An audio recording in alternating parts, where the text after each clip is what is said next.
So the Jokic numbers were this past season. The Luka numbers were 23, 24. Yeah, because he got hurt. Because he was hurt. And then Giannis's number. Like, I don't mind the order. I just don't think it's that far apart.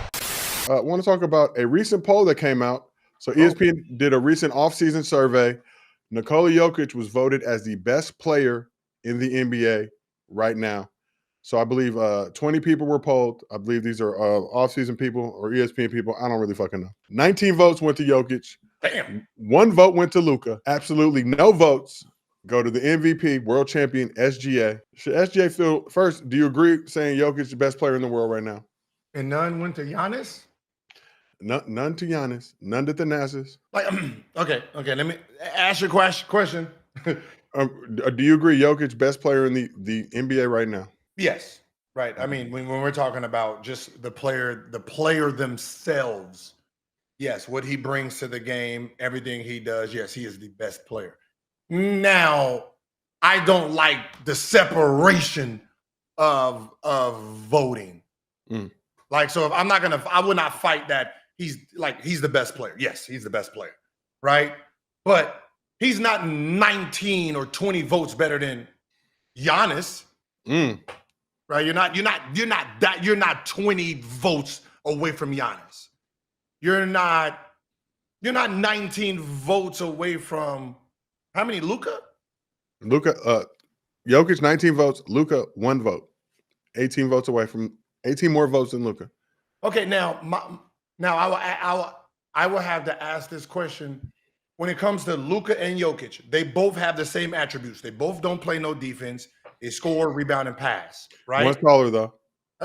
Now, how far besides the MVPs themselves, when it comes to production, how far are their production away from each other? I'd say Jokic has them by just a tad. Just a tad bit, right? It's just a tad bit. Hold on. Let me cue up stat muse. Nigga got a nigga working on the Lord's Tuesday. Rosh Hashanah. I'm just saying, like, when it comes to just the production itself, and we're not adding in MVPs and stuff like that. When it comes to the production that these two are doing, Jokic triple-double, 30, 13, and 10 this past season. Luka didn't. I'll give you Luka. Let's do Luka 23, 24. Okay. Because he was hurt last year. Okay. Season. Hold on. I got to queue up. I got to get my typing game back ready. 34, 10, and 9. Okay. 34, 10, and 9. Like, I can't. You're not 19 votes if we're just talking about the player and their production. Right? So I don't think you're 19 votes in front of Luka. And I don't think you're 19, 20 votes in front of SGA. But I do agree he's one, right? If you're going Jokic, Luka, Shea, Giannis, I still have Giannis second or third. I'm a Luka fan now, so he's one, so I don't give a fuck with nobody. So the Jokic numbers were this past season. The Luka numbers were 23, 24. Yeah, because he got hurt. Because he was hurting. Hurt last year. And then Giannis's number. Like, I don't believe it's that far apart. But I don't mind the order. I just don't think it's that far apart. Giannis 30, 12, and 7 assists. Yeah. Like, if shooting 60% from the field back-to-back seasons. I don't believe anybody's done that in history. Like, he had 20 votes. I mean, he had 19 out of the 20. If he had I guess. And this is okay. Never mind.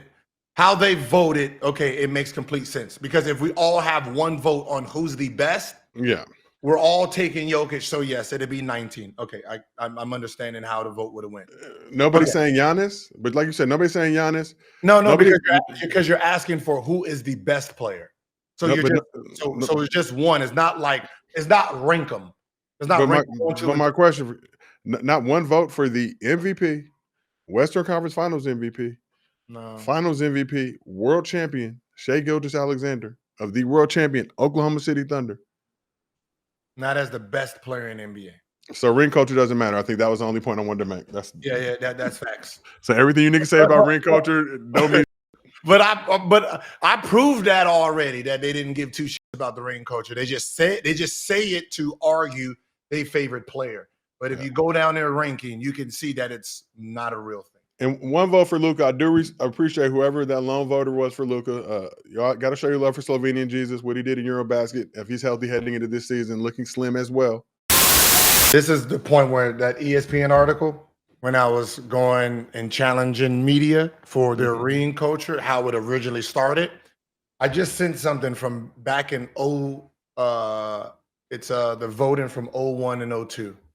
And I want to see if Greer's here, she can put it on there. But it's the voting from 01 and 02, which means at the time Kobe already won his second championship. Greer, don't fuck around and put something on your screen they shouldn't see. He already won his second chip, and then he already won his third chip. And then look where ring culture is not real. It's a term that losers who aim. Damn. No, this is LeBron's biggest hater, Apex Jones. He called us, you and me, I forget where we were. We were Clutch, whatever. I'm like, yeah, nigga. Clutch sends me gummy worms every Christmas, the holiday candies. All right, so this is after most valuable player. Look where Tracy is in Orlando. Look where Kobe is. 01-02, Kobe already has his second ring. Right? You want to go to the next year now? Yeah, now go to the next one. And I said, I remember because this is all I have to do. I you know what I mean? I'm coming to the NBA, so I know what I was listening to. Now go back to now. This is after they won the third ring. T-Mac still ahead of Kobe. And that's why I said so. And that's why. So now you understand what I was saying. How can ring culture matter if you guys voted T-Mac against what's the name? And people didn't understand what I was doing because you can't erase the past.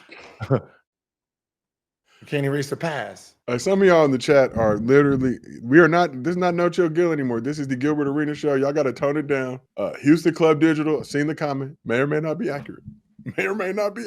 Shout out to Greer, one of the hardest working producers in the game. Shout out to Mira Poster. Shout out to Brandon Jennings fan as well. Shout out to Mo Nix. Mo Nix, you were late to the chat today, so you had nothing else going on. Oh yeah, y'all see them trophies in the back? Yeah, that's the media trophies. That's because y'all liking the content. So y'all liking the content, and bam.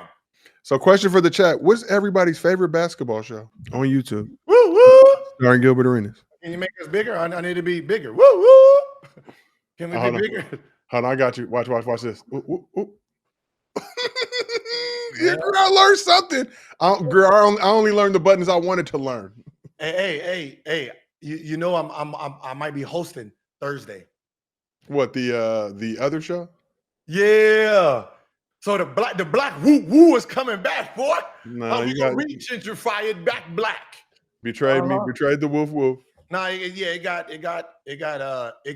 what we call it. It got neutered a little bit. You cursed the woof. It got neutered a little bit and gentrified. So it ain't the pit bull mastiff that it used to be.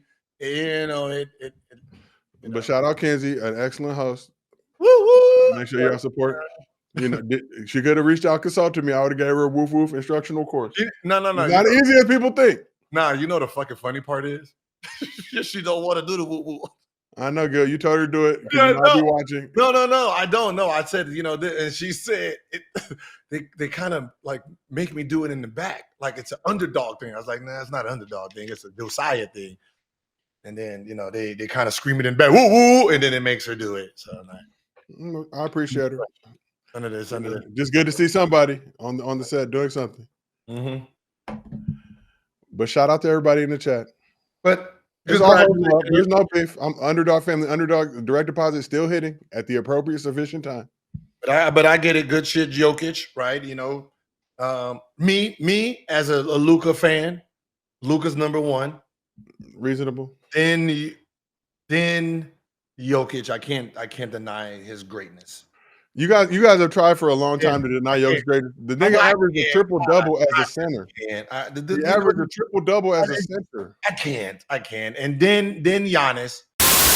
But I don't think Reed Shepard's ready. I am rocking with Aaron Holiday, San Fernando Valley legend. But I don't know if he's ready to handle and shoulder that burden for the squad right now. But like I mentioned, the Rockets are in a tough situation just because they're close to that first apron. I think they only got like $1.2 million in cap space right now to try and go get somebody. People said, hey, they should go sign Westbrook or Ben Simmons or, throwing some other names out there.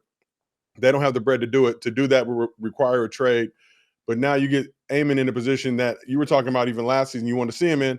Seems like that might be the direction the squad has to go. And how do you like that Rocket squad? Like you said, it's going to be a lot of pluses and minuses. He's a young player. He's got a lot of room for growth development. But how do you like that Rocket squad now rolling out this lineup with Amen Thompson as the starting point guard? Yeah, I mean, listen, when we're talking about point guard, I think sometimes we get confused with the word point guard. Today's point guard is not the guy that's setting up the, is not setting up the offense like traditional. So, when you say he can't play point, all I need him to do is just bring the ball down and just use his speed. In the half court, we run plays, right? He's not the guy that's trying to be Magic Johnson, John Stockton, Tyrese Halliburton. That's not what I'm looking for now, right? He's no different than Malik Monk at the point. You know what I mean? Like, just bring the ball down, goddammit, and pass it to the guys that need the ball. We got a go-to 5-man, and now we got a go-to 3-4, right? That's who the ball is going to. But if you can get a fast break, if you can get to the basket, do your thing. Get up, and be athletic. So that's what I would be looking for. So me, I will be, especially in the preseason, I would try to go after. I would go Amen. Probably see if Easton can play the 2 with KD, Jabari, and Sengun, and just go big and athletic, and see if I can make everybody shoot threes, and shoot threes over. Now you're looking at like you're the Orlando Magic, right? So that's what I would be looking at. So that would be what I'd be going into training camp and preseason. And then see how that works out for me. I don't know if I'm going to put Reed in. And if I do put Reed in, it's just to open up the floor. I don't know if I'm going to finish games with him. I'm going to finish games with a bigger lineup for sure.